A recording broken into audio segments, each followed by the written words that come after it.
The board had voted. "You're out."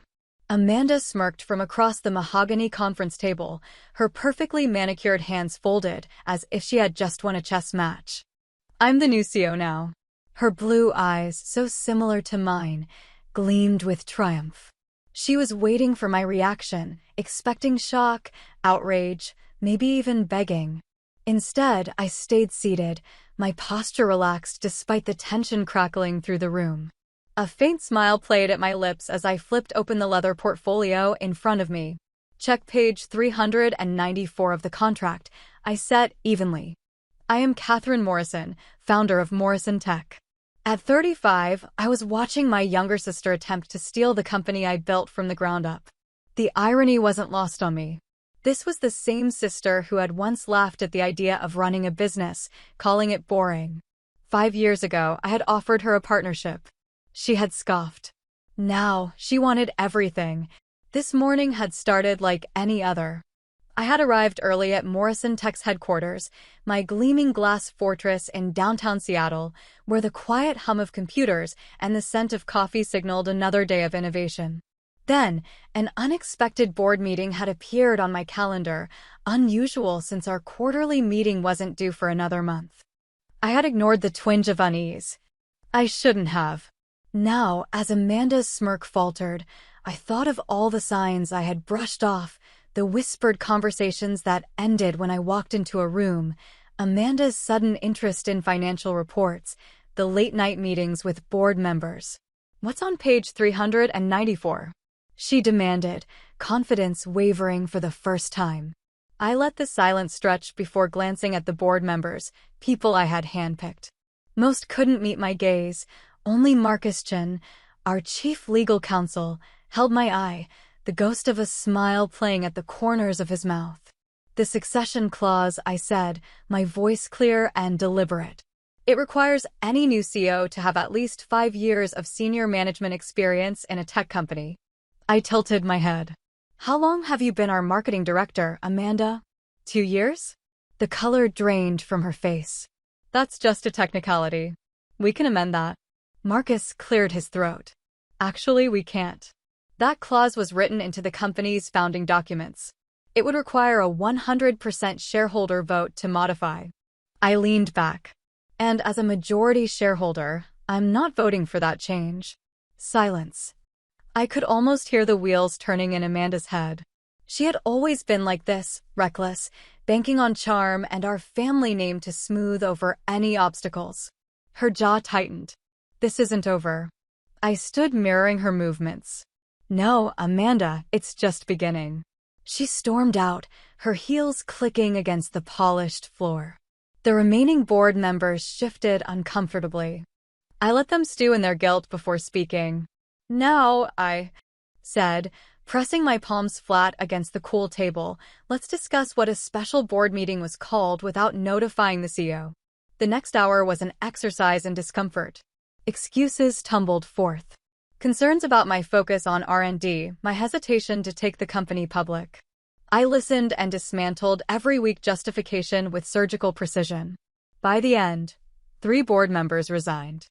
I accepted their departures with a gracious nod. Marcus already had replacements lined up. Back in my office, I finally allowed myself to feel the weight of what had happened. My own sister had tried to take what I built. I walked to the floor-to-ceiling windows, gazing at the Seattle skyline.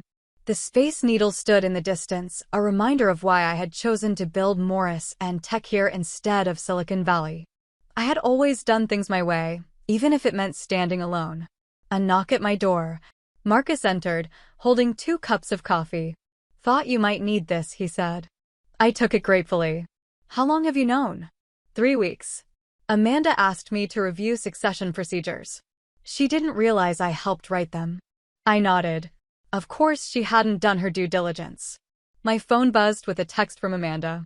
"You might have won this round, but don't get too comfortable. There's more than one way to take control of a company." I showed it to Marcus, who raised an eyebrow. "Would you like me to start documenting everything?" "Please, and set up meetings with our major shareholders. They need to understand exactly what happened today." As Marcus left, I pulled up the company's founding documents. Page 394. My insurance policy. I had written it after watching a friend lose her startup to an unqualified but politically savvy. I had never imagined I'd be using it against my own sister. Another text from Amanda. Mom and Dad will be so disappointed. A familiar pang. Our parents had always struggled to understand my dedication to Morris and tech. They had been thrilled when Amanda joined, believing it would bring us closer. Now I had to explain that their golden child had tried to orchestrate a corporate coup. My computer pinged an email from Amanda.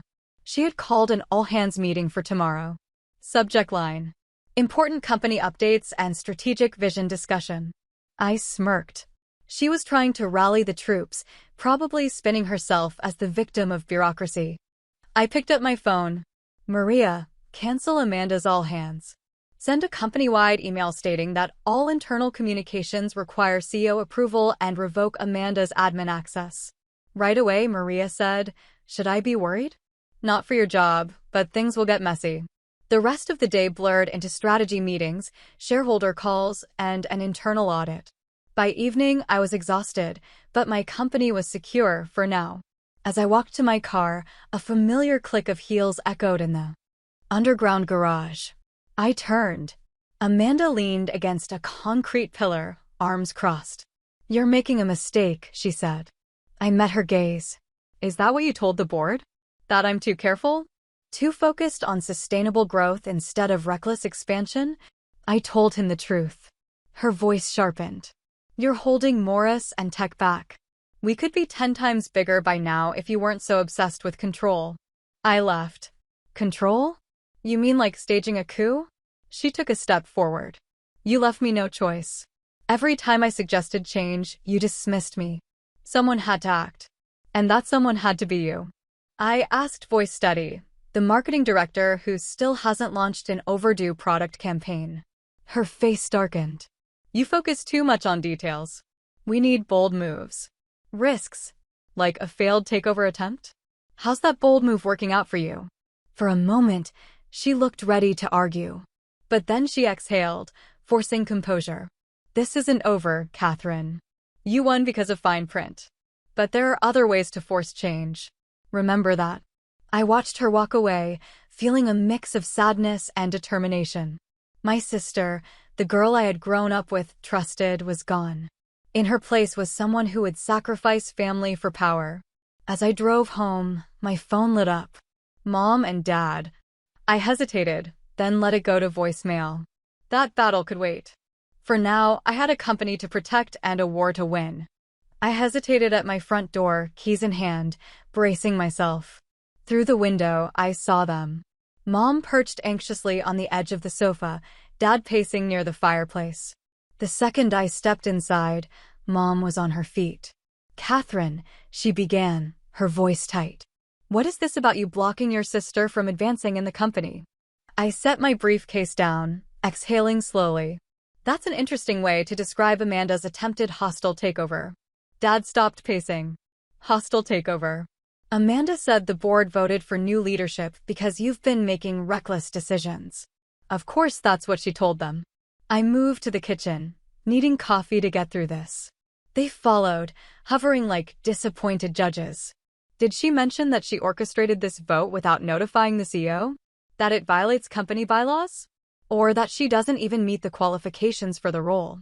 Mom waved dismissively. Qualifications can change. Catherine, she's trying to help. She says Morrison Tech is stagnating because you refuse to take risks. The coffee maker beeped. I poured myself a cup, not offering them any. Let me be clear. Amanda tried to steal my company today. She failed because I had safeguards in place. That's not help. That's betrayal. Don't be melodramatic. Dad snapped. No one's stealing anything. The board simply thinks it's time for fresh leadership. The board, I repeated, voice steady, was manipulated into an illegal vote. 3 members have already resigned rather than face legal consequences. That got their attention. Mom sank into a chair. Dad's face darkened.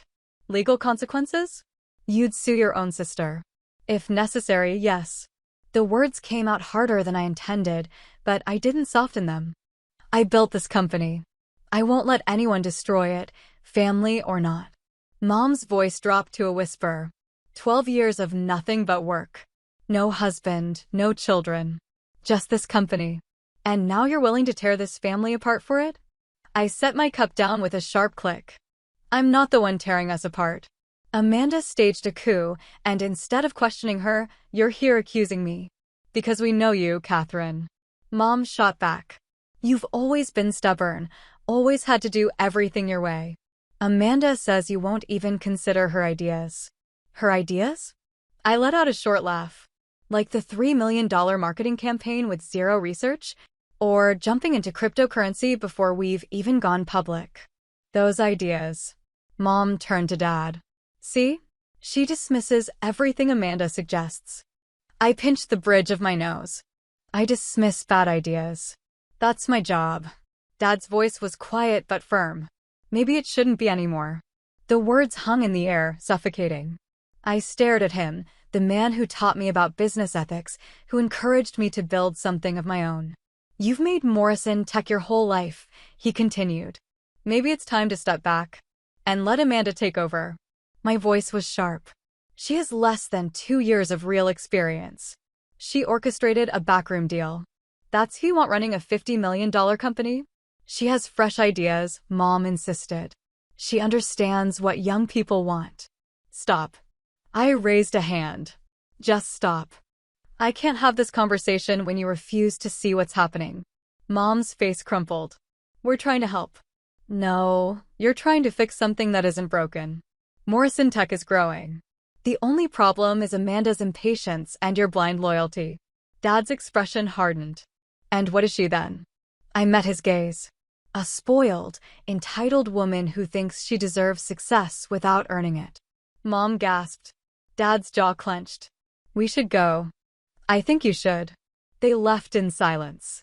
The door clicked shut and I stood there, listening to their car pull away before sinking against the kitchen wall. My phone buzzed. Amanda, hope you enjoyed the family meeting. There's more where that came from. I exhaled sharply. She had played this perfectly, painting herself as the victim while weaponizing our parents. Fine. I pulled out my laptop and composed an email to Marcus. Need everything we have on Amanda's marketing projects from the past 2 years, specifically. Budget overruns. Missed deadlines. Failed initiatives. Any communications showing reckless decision-making. Schedule a meeting with HR first thing tomorrow. Time to review Amanda's entire employment history. And one more thing. I want a full audit of her department's expenses. Every coffee run. Every client dinner. Every office supply order. Something tells me she hasn't been careful. I hit send and stood, my resolve hardening. If Amanda wanted a war, I'd give her one. The next morning, I arrived early. Maria, ever efficient, was already at her desk. Your 8 a.m. with HR is confirmed, she said. Marcus sent over the preliminary files. They're in your secure drive. Good. I hesitated. Maria, how long have you worked here? 7 years next month. In that time, have I ever given you reason to doubt my leadership? She met my gaze. Never. Not once. I nodded. Thank you, because things are about to get messy, and I need to know who I can trust. You can trust me, she said without hesitation. Some of us remember who built this company, and it wasn't Amanda. The HR meeting was revealing. Amanda's personnel file contained multiple complaints from subordinates about her management style, quietly handled to avoid family drama. There were also expense account abuses, nothing catastrophic alone. But together they painted a picture of entitlement. Why wasn't I informed of these issues? I asked, keeping my tone neutral. The HR director shifted. Miss Amanda said she would discuss them with you directly. She implied you preferred handling family matters privately. Of course she had. That changes now, I said. From this point forward, any issue regarding Amanda Morrison goes through normal channels. No exceptions. I spent the morning reviewing Marcus's findings. Amanda's marketing projects were disasters. Over budget, under-delivered, riddled with impractical ideas. The cryptocurrency push would have exposed us to massive regulatory risk. Her bold vision for the company. Just trend chasing with no strategy. At noon, my office door burst open. Amanda stormed in, waving her phone. What is this? HR and finance are auditing my department. I leaned back in my chair. Standard procedure after an attempted leadership coup. We need to ensure all departments are operating properly. This is harassment. No, this is accountability. Something you've avoided for too long. I gestured to the chair. Want to discuss the findings? She remained standing, arms crossed. You're just doing this because you're angry. I'm doing this because it's necessary. Based on these reports, you may not even be qualified for your current role. She paled. You wouldn't dare fire me. Try me. I picked up a folder. Shall we go over these expense reports? Or your management complaints? You're making a mistake, she seethed. The board still wants change. This isn't over. No, I agreed. It's not, but you started this war. Don't be surprised when I finish it. As she stalked out, I dialed Marcus. Schedule a full board meeting. They need to see this. If Amanda wanted to play games, she was about to lose. The next few days at Morrison Tech felt like navigating a battlefield. Every morning, a fresh challenge awaited. Each one carefully crafted by Amanda to undermine my authority without crossing a clear line. First, key clients started calling with concerns about the company's direction. Each conversation traced back to Amanda, who had been selectively leaking information about our R&D setbacks while conveniently omitting our breakthroughs. Then came the rumors, whispers about layoffs if I remained in charge. They originated in Amanda's department, but never directly from her. She's refining her approach. Marcus noted during our strategy meeting. No outright violations, just constant strategic disruption. I scrolled through a report on my tablet. She learned from her first mistake. Now she's going for death by 1,000 cuts. Board meeting set for Friday, Marcus continued. I've compiled a report on her performance issues, but... He hesitated. She's been meeting with James Cooper. That made me look up sharply. Cooper was the CEO with TechVantage Solutions, our biggest competitor, notorious for acquiring struggling companies and gutting them for parts. You're sure? 3 meetings in the past week, all off-site. Security caught them on camera at Riverside Cafe. I leaned back in my chair, my mind racing. Amanda wouldn't. But even as I thought it, I knew she absolutely would. We need proof, Marcus said. Right now, it's just meetings. Suspicious, but not actionable. I pulled up our project database. Check access logs for the AI platform. See who's viewed it and when. Minutes later, Marcus exhaled sharply. Amanda accessed the complete documentation last Tuesday. The next morning, our first meeting with Cooper. I clenched my jaw. Gather everything, security footage, credit card receipts, anything. And Marcus, this stays between us. That evening, I phoned Buzz with a text from Mom. Family dinner tonight. Non-negotiable. Your father insists. Perfect. Just what I needed. The family home hadn't changed in 20 years. A sprawling craftsman in one of Seattle's oldest neighborhoods. Amanda's car was already in the driveway when I arrived. Mom greeted me at the door. Your sister's helping in the kitchen, she said, voice pointed. Of course she was. Amanda had always played the perfect daughter. I found Dad in his study, reviewing papers. Catherine, he said without looking up. Glad you could make time for family. Dinner was an exercise in forced civility. Amanda asked Mom about her garden club. Dad about his golf game. I focused on my food, waiting for her real agenda. It arrived with dessert. Had lunch with James Cooper today. Amanda said lightly. He's very interested in Morris and Tech's potential. I set down my fork. I'm sure he is. He thinks we're undervalued. That with the right leadership and investment, we could be worth 10 times what we are now. Dad perked up. 10 times? TechVantage has the resources to help us scale quickly. Amanda continued. James suggested a merger might be beneficial. And there it was, her new play. If she couldn't take control, she'd sell us out to someone who'd give her power. A merger means losing control, I said carefully. Sometimes letting go is the best way to grow. Mom chimed in, right on cue. I saw it clearly now.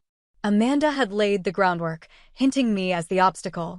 the stubborn ones standing in the way of progress. Let's be clear, I said, my voice cutting through the room. Morris and Tech is not for sale. Not to TechVantage. Not to anyone. Don't be unreasonable, Catherine. Dad interjected. Unreasonable? Do you know what TechVantage does to acquired companies? They strip them for parts, lay off employees, and swallow their technology. That's not true, Amanda protested. James said. James Cooper has dismantled 3 companies in 5 years. And you know that. I leaned forward. Just like you know our AI platform is the real reason he's interested. Her face flickered before she caught herself. I don't know what you're talking about. No. Should we discuss your after-hours access to confidential project files? Or your convenient meetings with Cooper right after? Silence. Mom pressed a hand to her chest. Dad's face darkened. Are you accusing your sister of corporate espionage? He demanded. I'm stating facts. Facts I can prove. Amanda's composure cracked. You're spying on me? I'm protecting my company. She pushed back from the table. This is why Morris and Tech needs new leadership. You're paranoid, controlling, and you're desperate. I cut in. So desperate for power that you'd sell company secrets to a competitor. I was exploring growth options. You were betraying everything we built. Everything you built? Amanda laughed bitterly. I'm just as much a Morrison as you are. The name doesn't make you qualified to run a tech company. Enough. Mom's voice shook. This is getting out of hand. I stood chair scraping against the hardwood. No, this needs to be said. Amanda isn't interested in what's best for Morris and Tech. She's interested in power. That's not true. Amanda insisted, but her voice wavered. Really? Shall we discuss your meetings with shareholders where you imply I was misappropriating company funds? Her face paled. How did you? I told you. I'm done playing games. I know every move you've made. Dad slammed his hand on the table. Enough. Both of you, my study. Now, as we followed him down the hall, I caught a reflection in the foyer mirror. 2 sisters, alike in features but divided by everything else.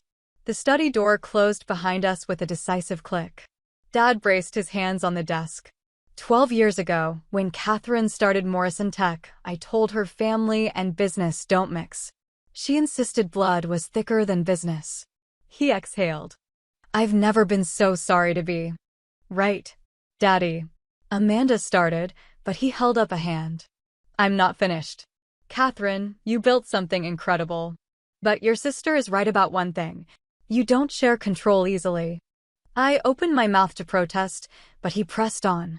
And Amanda, if what your sister says is true, what you've done isn't just unethical. It's illegal. Amanda's face crumpled. I was trying to prove my worth. By selling us out, I snapped. Dad's voice was steel. This ends now. Either you two find a way to work together, or one of you leaves Morrison Tech. I won't watch this company destroy our family. The ultimate, I'm hung heavy in the air. I won't give up my company, I said quietly. And I won't stay where I'm not valued, Amanda replied. Dad's shoulders sagged. Then I guess you've made your choices. As we left, Amanda grabbed my arm. This isn't over. I met her gaze. No, Amanda. You've already proven what you deserve. The only question is how much damage you'll do before you accept it. She let go as if burned. And as I stepped outside, I knew, whatever happened next, our family would never be the same. The email arrived at 3 a.m., a week after the disastrous family dinner. I was still at the office, reviewing security protocols for our upcoming ad platform launch when the notification popped up on my screen. From James Cooper, subject merger proposal urgent. Catherine, your sister shared some concerning information about Morrison Tech's financial status. I'd like to discuss a potential acquisition before this becomes public knowledge. My offer of $200 million expires in 48 hours. Regards, James Cooper, CEO, TechVantage Solutions. I stared at the screen, my coffee growing cold beside me. So this was Amanda's play: manipulate our financial reports to make a company appear unstable, and force a quick sale before the truth could come out. My phone rang. Marcus. I assume you got the email, he said without preamble. I did. How bad is it? Amanda altered the key 3 projections before sharing them with Cooper, made it look like we're bleeding money. She also accidentally leaked information about development delays in our AI platform. I pinched the bridge of my nose. Can we prove it was her? Already have. I've been tracking every keystroke on our financial system since she started meeting with Cooper. We have timestamps, login records, everything. I looked at the Seattle skyline, the lights blurring through my office windows. She's committed actual fraud now. This isn't just family drama anymore. No, Marcus agreed. It's not. What do you want to do? The question hung in the air. What I wanted to do was protect the company I'd built. What I needed to do might destroy my family forever. Call the SEC. I said, finally, send them everything we have. And Marcus, get me a meeting with Cooper. First thing tomorrow. The next morning, I sat in TechVantage's sleek conference room, facing James Cooper across a table that probably cost more than my first car. Amanda sat beside him, trying to look confident, but fidgeting with her watch. Catherine, Cooper smiled, all teeth and no warmth. I trust you've considered my offer. I have. I opened my laptop. But before we discuss that, I'd like to share some information. I turned the screen toward them, displaying a detailed spreadsheet. These are Morrison Tech's actual key 3 projections, not the manipulated versions Amanda shared with you. Cooper's smile faltered. Amanda went pale. As you can see, I continued, we're not only stable but growing. Our AI platform is on schedule for launch next month, and our cash reserves are healthy. That's not. Amanda started, but I cut her off. I've already submitted evidence of financial document manipulation to the SEC. They're very interested in how altered reports ended up in a competitor's hands. Cooper's face hardened. Are you threatening me? Not at all. I'm giving you a chance to distance yourself from corporate fraud before the investigation becomes public. He turned to Amanda. You said you had authority to share those documents. I did. I'm a director of the company. Who committed fraud, I interrupted by altering financial reports and sharing confidential information. The SEC takes a dim view of that, as I'm sure your lawyers will explain. Cooper stood abruptly. This meeting is over. Amanda, don't leave town. Our legal team will be in touch. After he stormed out, Amanda sat frozen, staring at the evidence on my laptop screen. Why? I asked quietly. Was destroying me really worth destroying yourself? I never meant. She trailed off, then rallied. You gave me no choice. You wouldn't listen, wouldn't give me a real chance. A real chance. I gave you a director position with minimal experience. I supported your projects even when they failed. I protected you from consequences that would have gotten anyone else fired. But you never saw me as an equal. Because you weren't. I snapped. You hadn't earned it. Leadership isn't a birthright, Amanda. It's earned through hard work, good decisions, and putting the company before yourself. Everything you failed to do. She slumped in her chair, the fight finally leaving her. What happens now? Now you resign. Immediately. The SEC investigation will proceed, but if you cooperate fully and sign an NDA, Morrison Tech won't press additional charges. Dad will never forgive you for this. I thought about our father's face the night you'd given us his ultimatum. Maybe not. But he raised us to believe in ethics and accountability. It's time you learned about both. The next few weeks were a blur of legal meetings, SEC interviews, and damage control. The board, presented with evidence of Amanda's actions, unanimously accepted her resignation. 3 more board members resigned when their involvement in her schemes came to light. Mom stopped speaking to me entirely. Dad sent a short email. You did what you had to do.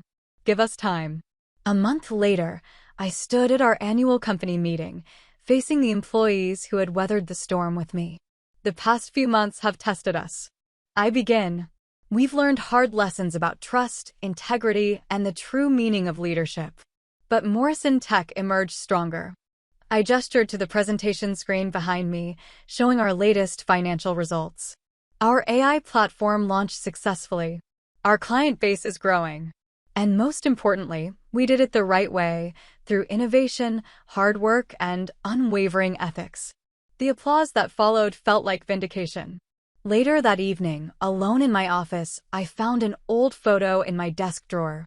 Amanda and me at Morrison Tech's launch party 12 years ago, both smiling, full of hope for the future we build together. My phone buzzed with a text. Unknown number, but I knew who it was. You won. I hope it was worth it. I looked at the city lights, thinking about cost and victory, family and business, right and wrong. It wasn't about winning. I touched back. It was about doing what's right. I hope someday you understand the difference. I put my phone away and turned to my computer. There was work to do, a company to run, a future to build. The path forward might be lonelier now, but at least it was clear. Sometimes protecting what you've built means losing what you thought you couldn't live without. But as I looked around at the company, I'd sacrifice everything to preserve. I knew I'd made the right choice. The next morning, I arrived early at the office.